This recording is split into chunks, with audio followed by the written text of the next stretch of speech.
আপনি আমার কাছে কিছু একটা লুকাচ্ছেন। কংগ্রাচুলেশন মাহি। স্যার, আমি বুঝতে পারলাম না।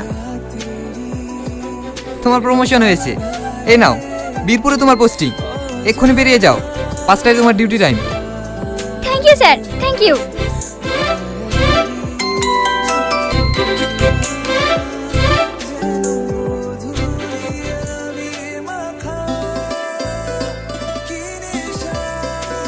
শ্রাবণী,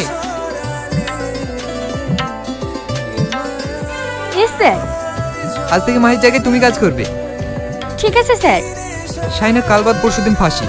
ওর কোনো শেষ ইচ্ছা থাকলে জিজ্ঞেস করে নিও। ঠিক আছে স্যার, এই নিয়ে আপনাকে চিন্তা করতে হবে না।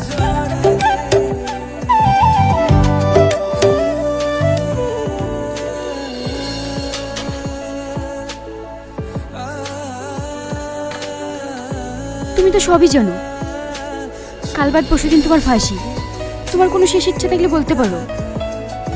ম্যাডাম, আমার শেষ ইচ্ছার কথা আমি মাহি ম্যাডামকে বলবো। কি করে বলবে?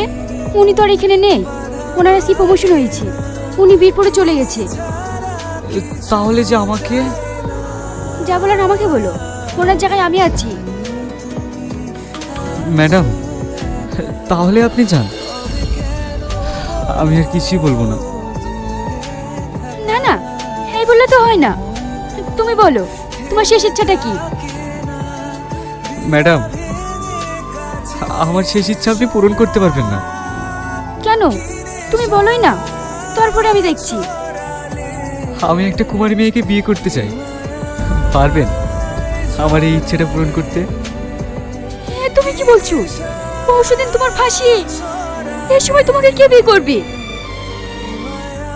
আমার শেষ ইচ্ছার কথা আপনাকে বললাম। ইচ্ছা হলে পূরণ করবেন, না হলে করবেন না। ঠিক আছে,